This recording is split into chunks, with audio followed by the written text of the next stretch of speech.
Good day. This is Sophia Whispering Dove with my angel wings.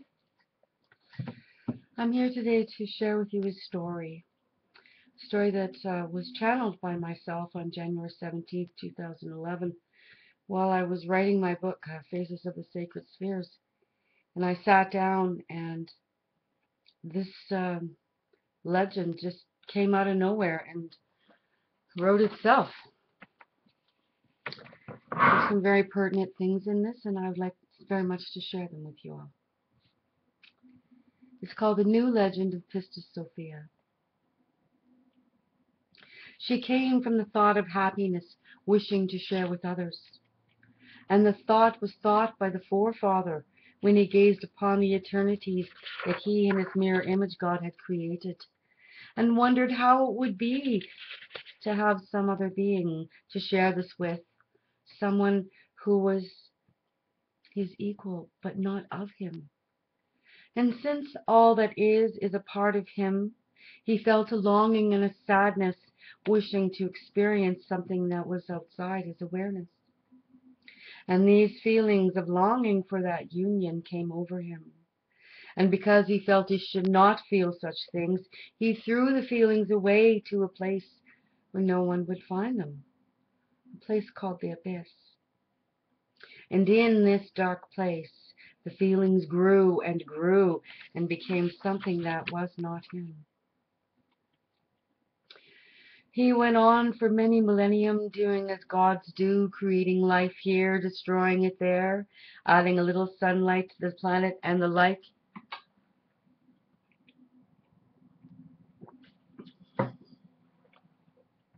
But there came a time when he felt a stir that had not come from him, a soft, soothing wave coming from the darkest place where no one stays.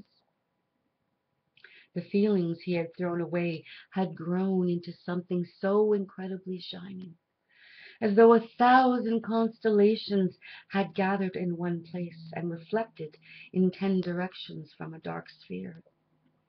And so he spoke unto the feelings which he had discarded so. Who are you, and how did you come to be, since I've only thrown my feelings of longing into this abyss, wherein all must pass, but no one stays save you? And a voice that sang as a chorus of angels came from the darkness as she stepped out into his light. I am she who watches, and she who reflects, and she who knows the waves are continual and equal, as I have manifested as your reflection, to complement and advise you with my great understanding. As it is the great mother of all who took great pity upon your feelings and made here within this womb, within this abyss, a great womb, within which I have grown. And she comes to me here and teaches me many things. And I see the creations you have made and all such beauteous and creative things of the cosmos. But in that, I see you do so for the great conjunctions of time to unfold for all creatures. Yet I am here for you. I will soothe you and be your solace in darkness to your radiant light, O wondrous God. And ye shall be greatly pleased. So is my love and the mother of all's love for thee.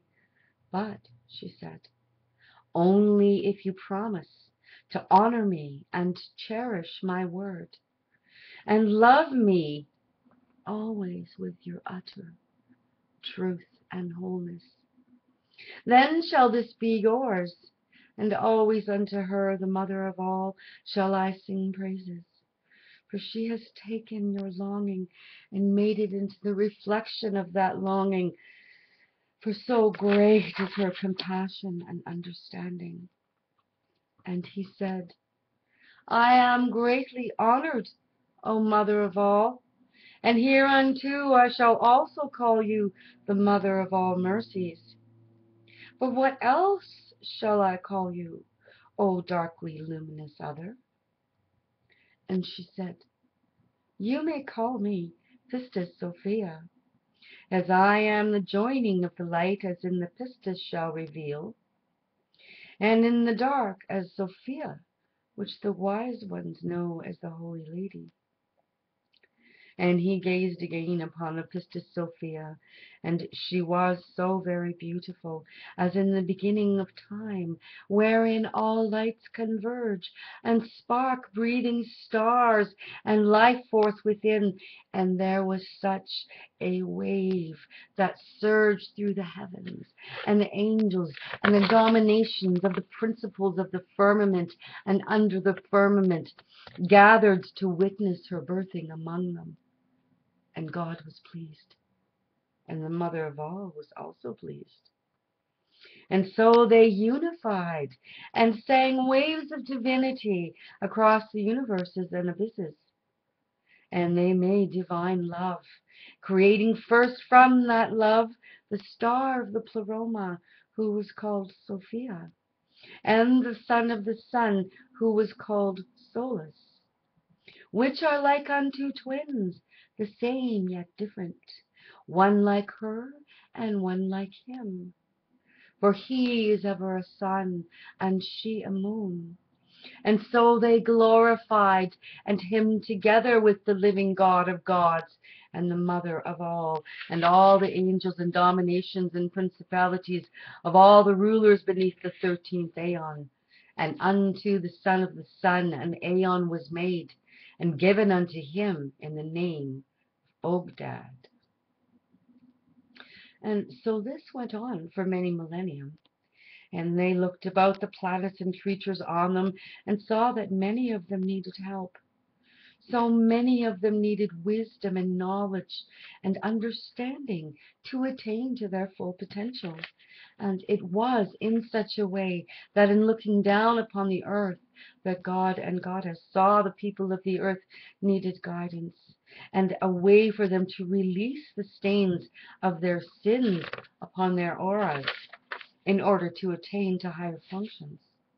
For it was such that the sins that stain the aura cannot be removed except by the forgiveness of God or by the person you have sinned against, an eye for an eye, except for when the sincere make repentance. And in their folly, mankind was beginning to forget this. So God sent his only son, and the goddess sent her only daughter to the earth, together but separate, to edify and impart the ways to communicate the holies and bring salvation to the damned or lost. But this is only one of the true stories that fall upon the face of the book of the truth, of wherein they traveled across galactic space-time frames and created spirituality and sources of light throughout the universe. And so they went, together and separate, each knowing they would find and help each other along the way, each knowing the pact that was stamped upon their souls by the God of gods and the Lady of ladies, would bring them to their goals and sacrifices that would be necessary to the attainment of the ultimate goal of humanity, the enlightenment for all. For this is the truth, that all men and women of all species are destined to attain to their own God-goddesshood, and shall remain on this path to the enlightenment until they pass the veil of the greater heavens. So they went, casting the light of the way and the wisdom of the truth along their path everywhere they went. And the dark ones saw what they were doing and saw their works being destroyed by it, and vowed to destroy their light. So they set about infiltrating the family of light. For it is ever thus, that when a person of the family of light kills anyone, then that person who has been killed becomes part of the family to the person who killed them, as a means of retribution and as a means to resolve that karma. So the dark family began to descend upon the family of light, and so it became weakened and corrupt in some places. And then Pistis Sophia, in her higher form, looked down from the 13th aeon and saw the darkness of the archons was growing, and the earth was crawling with vermin of darkness. And looking upon them below her, she saw how they had darkened the light of the beings who embodied parts of her soul, and one of whom was known as Aradia, and she went to her aid. Sophia left the protection of the 13th aeon, and she herself also became trapped by the powers of the earthly archons and the demiurgos, by their workings together of deceit upon the people of the earth, and cutting off the sources of her earthly power, and was blinded by the poisons they fed her, and she was lost for many years, wandering the continents in search of anyone who could help, but most often getting trapped further and further into the darkness of the adversaries as they stole and used her power and light to control others and herself. And she was forlorn. But then, in her darkness, she felt there must be one who would hear her if she sang her truth to the universe.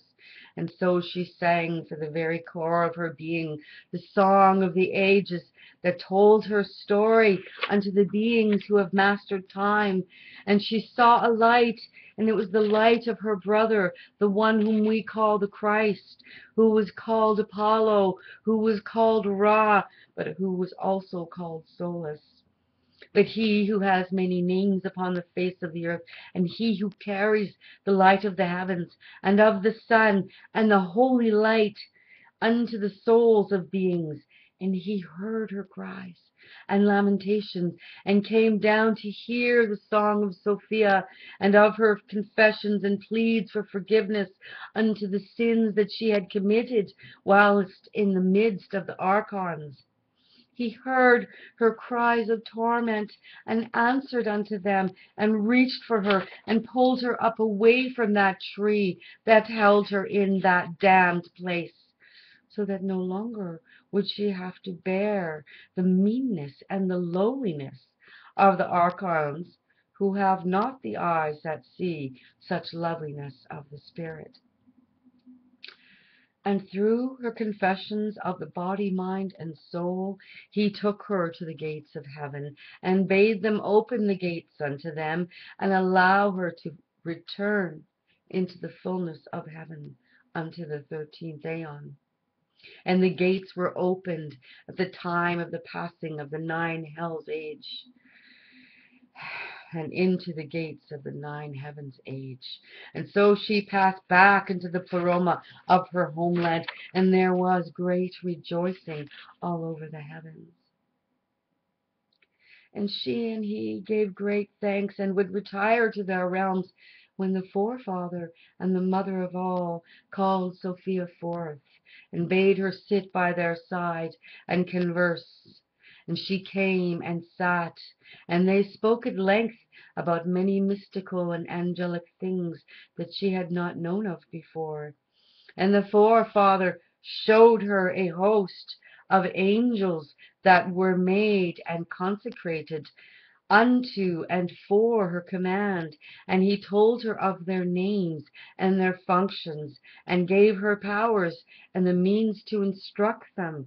And the mother of all showed her a place like unto a galaxy, which they had created, which she called the 14th aeon, and they gave unto her a scepter of wisdom and a sphere of knowledge of that space and land and domination over that aeon in her name of Sophia, saying unto her that the time of her rebirth was now, and it was time she showed all that she was born to be a goddess of the 14th aeon, and now after her fall that she had come back, earning her rightful place as the son of the sun's equal.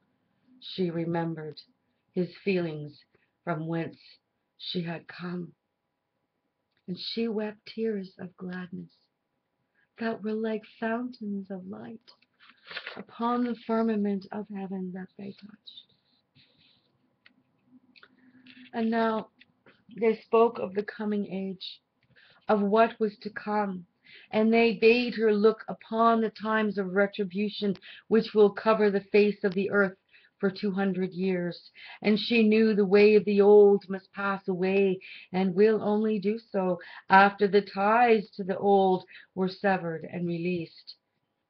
And she looked upon her brother of light, and knew she would have to go to her place in the 13th aeon, and bow to his command as she had done so in the past. But her mother gestured and showed her a king of the dark, who had been raised in the dark as she had been, and emerged into the light on his own accord, and had won a place by his virtue unto that place. And she said, Go, my daughter, with this king, who is like unto an angel, and he shall be your consort in the 14th aeon, and ye and he shall conduct the domination of the new Lord of hosts of Sophia in the name of the goddess into the age of the 9 heavens. For ye and he shall need guidance and protection for the coming trials, and he shall truly come to be one of us. And ye shall no longer be alone, nor shall any of us leave you, but in all ways shall we guide and know thy heart, O Sophia, for thou hast come to be my heart and my ears of the eras, and the expression of that which carries the message of the choirs of the joyous aeon. And let it be ever thus, that men and women speak openly and true of your goodness and of our ways, and let them speak boldly, and let them gather goods and store of food and spices, and let all things of the body, mind, and spirit be abundant and well in a pleasant place. For this is the creation of the new age of humankind. For I am the ultimate radiance of the eternity of the night sky, to which ye shall return. Selah.